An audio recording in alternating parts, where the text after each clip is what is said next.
great to be back. This was a group of actors that some of them knew each other before we made the first movie, but certainly by the end, truly became a really tight-knit group of friends. Hello, New York! Thank you so much. They love the movie. They love their characters, and I think they love each other, and I think you feel that through the movie. I think you get that excitement. Feels good, right? Yeah, it's pretty good. Pretty good.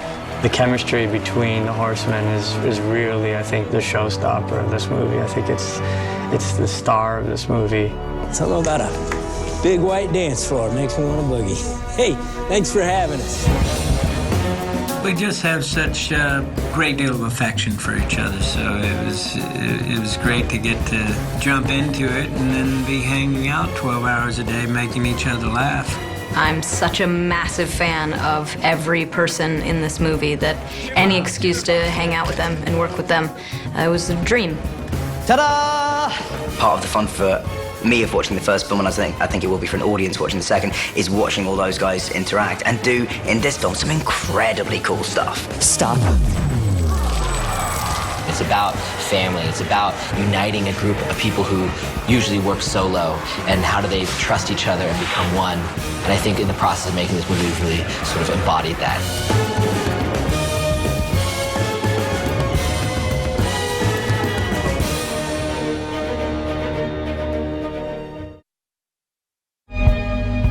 If you ask most people what do they love about the first movie, I think more often than not, they're going to tell you they love the characters. What was really, really fun and very, very gratifying was being able to call all these people and say, the movie's done unbelievably well, people all over the world like it, what do you think about doing another one? And without hesitation, they all came back and said, yes, we want to do it. Everyone loves making a movie about magic and coming back and reprising their roles and throwing in new characters with Daniel Radcliffe and Lizzie Kaplan.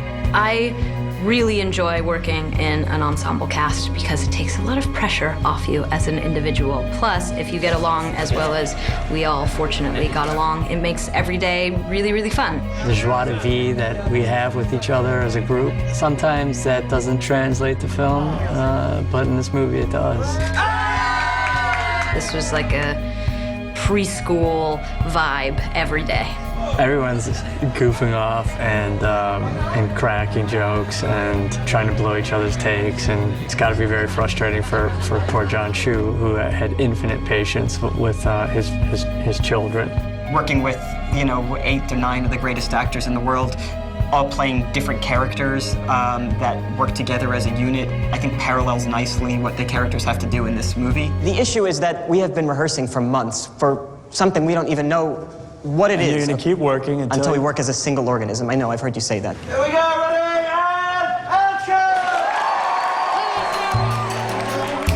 action! It's this thing of having worked with people over a period of time and having this comfort level in terms of rhythm, trust, and all of that.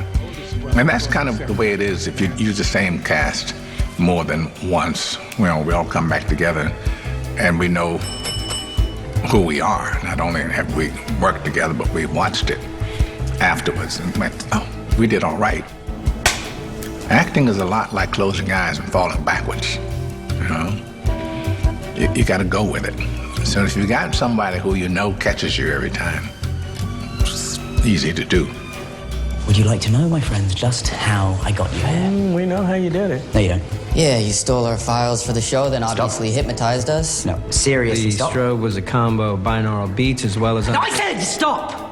One of the fun things putting the movie together is who else can we bring to this party? Who else can we bring into the movie that will really mix things up and feel like an equal in gravitas to these people? And so very, very quickly when we came up with this character of Walter Mabry, who is sort of the bad guy, if you will, in the film, we immediately said, can we get Daniel Radcliffe? And Daniel immediately said yes. He loved the first movie. He really wanted to work with these actors. The thing that was the most exciting about it was the cast, really, to get to work with, because I think it's such an amazing group of actors. They all have such interesting, varied careers that I think seeing them all together in one place was so exciting, and to be a part of that was obviously thrilling. He is one of those ridiculously, intimidatingly prepared actors. I mean, from the table read, he had a very clear idea of what he wanted to do. I think he knew all his lines for the table read. It's crazy. And I was just impressed with him as a human, because if anybody has an excuse to be, a terribly adjusted pain in the ass, it would be Daniel Radcliffe. And unfortunately, he couldn't be more well-adjusted and kind, and I kind of wish I walked away with like some terrible stories about Harry Potter, but no, he was delightful. So here you have Daniel Radcliffe, who indelibly, Harry Potter, one of the most iconic characters probably of all time, entering this movie playing a radically different part. Hello, hello. Yeah, that was me you called at the magic shop. So much fun, though, knowing you'd be scurrying away from me at the lab just to bring it to me here.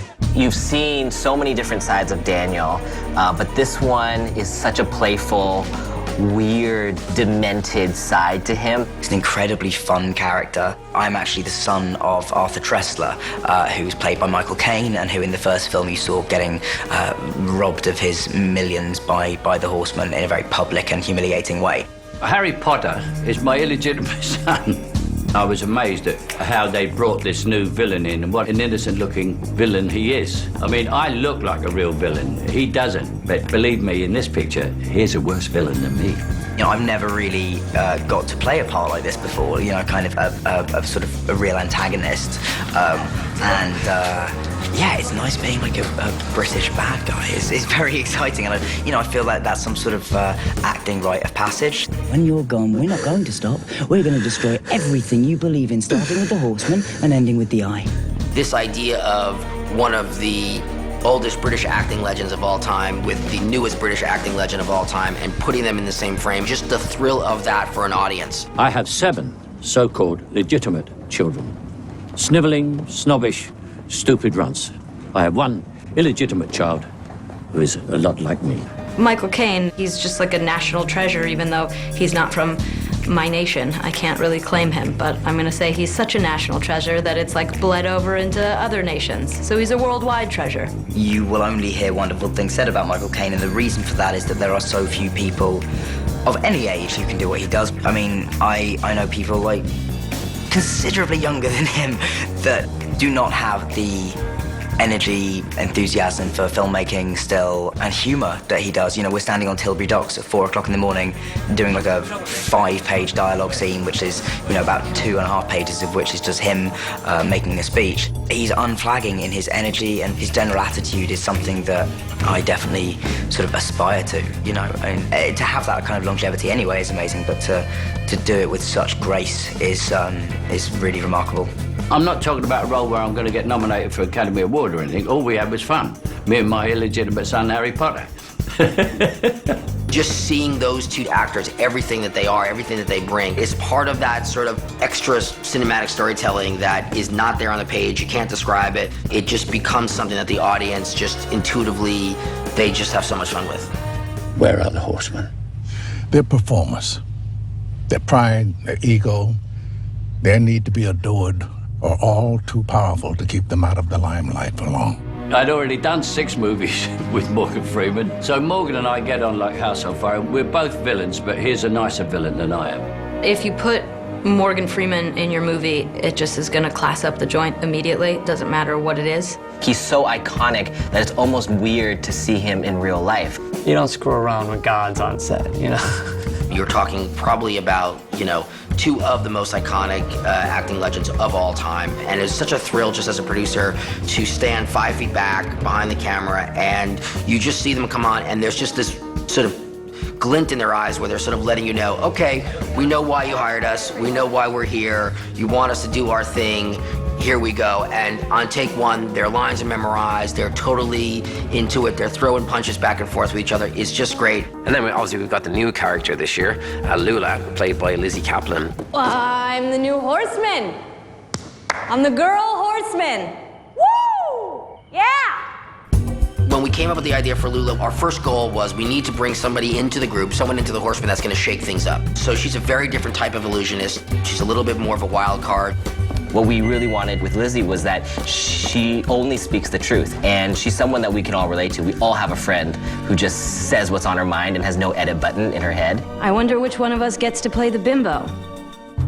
She loves kind of going for the jugular. She loves shocking people. She loves getting a rise out of people. She loves it from the audience, and she loves it from the other horsemen, so she's very provocative. You know, I've heard that if you're nervous, it can be really helpful to picture each other naked. I think it's actually picture the audience naked. No, this is new. This is a new science, so I don't know. We should try it.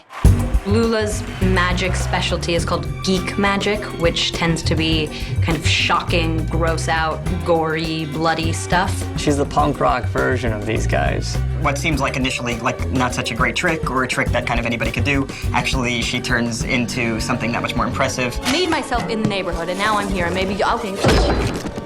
By kind of disappearing and reappearing on the side of my kitchen. So if you wouldn't mind crawling out from under my couch and... Ta-da! Now I'm sitting over here. Crazy! I got to cut off body parts. Oh, look, straight to him! Oh my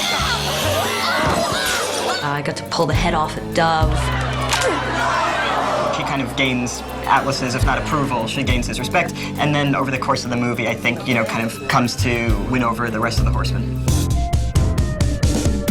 You know, I was worried for her coming into this group that everybody is already tight and they know each other. You know, I was just hoping she'd be okay. She came in just both barrels blazing, I guess is the term. I mean, she was just totally confident, trying all kinds of great stuff, and really funny. So sorry, he's racist.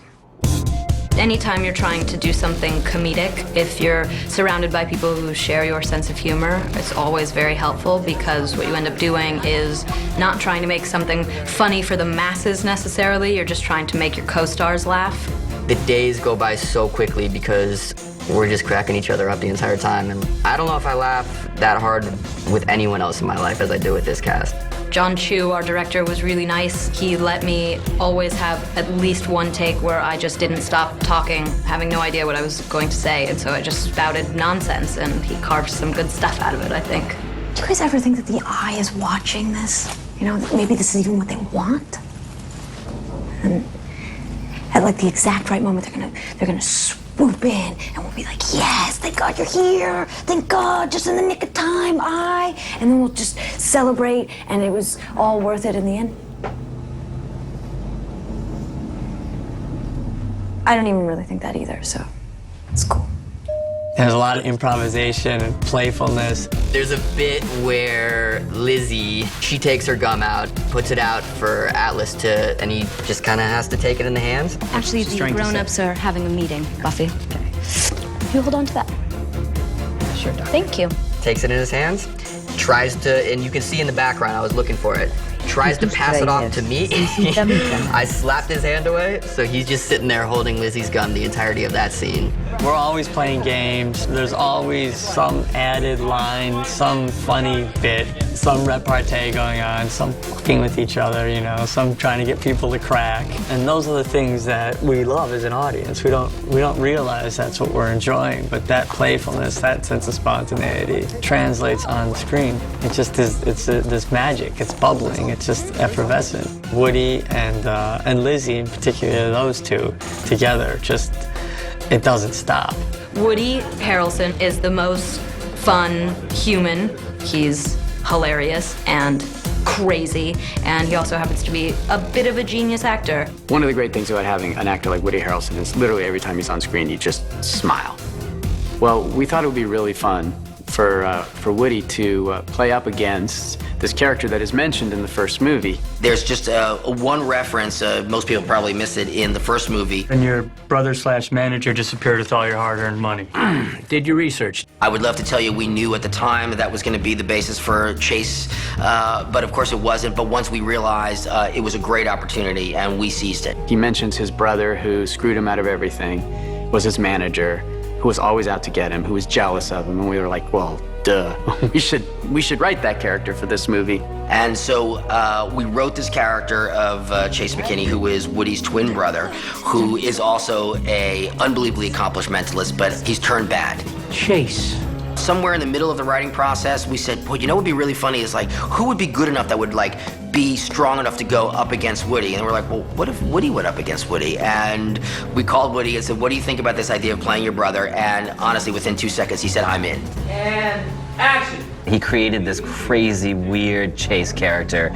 We gave him like perfect teeth, perfect hair, this weird tan. He was able to come up with a different character that has, in many ways, the same charm as Merritt does, but in a very different way and coming at it from a different angle. And if you ask Woody, I'm not sure which character he's enjoyed playing more.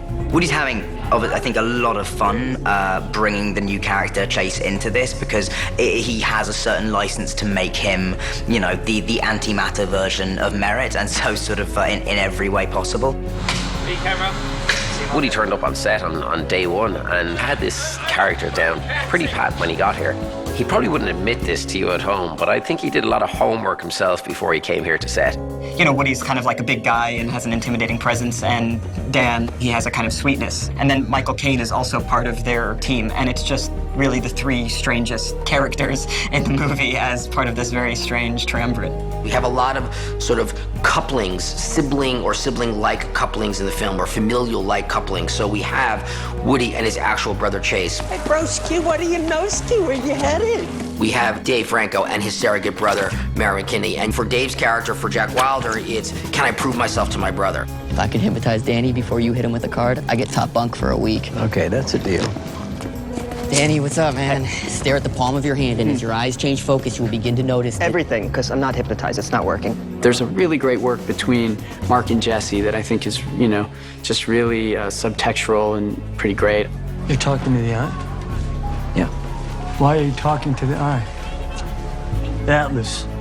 Atlas, give me the stick. Dylan, you're not our leader anymore, okay? You're not our hero. You're not FBI. You're not a magician. You're not really anything. Jesse is an amazing actor. He has a really terrific ability of being both biting and funny and charming at the same time. Okay, somebody broke into my apartment, all right? Some amateur who knew everything about me, everything about Henley leaving, and everything about us. That's her. Hey! He never takes the obvious route in terms of his, like, acting choices. Like, everything he does, it's like, it's just so unexpected, and I think that's what the best actors do. We have Mark and his surrogate father, Morgan Freeman. This is all about... I believe in an eye for an eye. So you're out to destroy me? Oh, absolutely. Every time you throw Mark Ruffalo with Morgan Freeman, like, there's magic, literal magic, that you just have to capture in your camera. So, you can save yourself, or you can make a deal with me and save the Four Horsemen and stop wasting both of our time. I've been a huge fan of Mark's since you can depend on me. Working with him reminds me of when I was in school, in drama school, and there was that kind of hunger and excitement for developing the character and trying to crack the nut of the scene. And he comes to set every day with that enthusiasm, and it's infectious. And it's great to see after somebody has had such a long career. There was a scene with Morgan Freeman and Mark Ruffalo in this plane. I did not kill your father. What? All right. Let's just cut the bullshit. I know who you are, Shrike. We kept debating back and forth, like, how much would Dylan give away to Thaddeus at this point? He hasn't admitted that he is Lionel Shrike's son yet. I know the time in jail was a result of a 30-year revenge plot against me. Supposing that's all true, you think I'd tell you no? That tension came not from the script itself, but really from us working it out there. I am not my father. You're not getting in my head, okay? You think you're luring me into a trap? You're not. And that was one of those moments that, like, you had any other actors there, they probably just would have done the script. But we had to find that scene, the reality of that scene in there. Ladies and gentlemen, the Horsemen! I learned so much making this movie. These guys are master craftsmen. Each of them have mastered the art of being present and being true to a character. My job really was to just get it on film. There was a generous spirit in the making of the movie, and I hope it transcends to the audience. I hope people feel that. You know, you can go see movies that are commenting on something bigger, some social issue, movies that make you very sad, depressed. I'm a huge fan of those movies. But sometimes you want to go see a movie that just makes you laugh and smile and feel excited. And that's what this movie is. Get his hand alongside. Grab a cup. visuals are incredible. The scope is just so grand. This is the reason actually why movies exist in the first place. We go to see a spectacle, we go to see a show, we go to be taken out of our everyday life and say anything is possible. It's those things where they can transform a completely plain room into something that looks authentically from a different country that I just find amazing. All the sets were incredible. From Macau and the casinos of Macau, to the streets of Macau, to the magic store, to the airplane on the Thames, to sliding down a giant slide, to being in the middle of London and Greenwich, to the tunnels underneath Finsbury Park. And every texture we go to is just another element of Now You See Me Too. When we first all sat down, we had to work with the cinematographer and the production designer of how do we make this magical world feel like it's livable, that it's actually a real world situation. When I first met with John Chu and Bobby Cohen, we talked a lot about keeping it exciting, kinetic, which the first film certainly was, but sort of grounding it in reality a little bit more. You know, we wanted big set pieces, but we also wanted a lot of character. The movie kind of broke down into how do we portray the sort of entertainment that the horsemen do, and yet ground it in a reality of where they're from, who they are, what experiences they're having. I love that we actually shot in London because it makes it feel real and it really adds to the scope of the whole film. Being out and about in London was amazing, from the Cutty Sark to the Naval Academy, the environment, the people, our crew. London has been around for so long and has a history, and magic has a history there. The architecture has this weird, mysterious, like, secret society feeling to it. The first scene of the movie, my character is in this like catacomb-like old aqueduct. At the beginning of the movie, Atlas gets a signal from the eye, and he goes through a series of sort of walking through these unbelievable sort of subterranean tunnels in New York, which we actually shot in these amazing tunnels underneath the city of London that are about 150 years old. Really, really gorgeous architecture. I think it used to be like a cistern or something like that to hold water. My character appears like he's kind of going to the eye, so it had to seem mysterious, totally out of the way, and completely inconvenient, and it was the perfect location for that opening.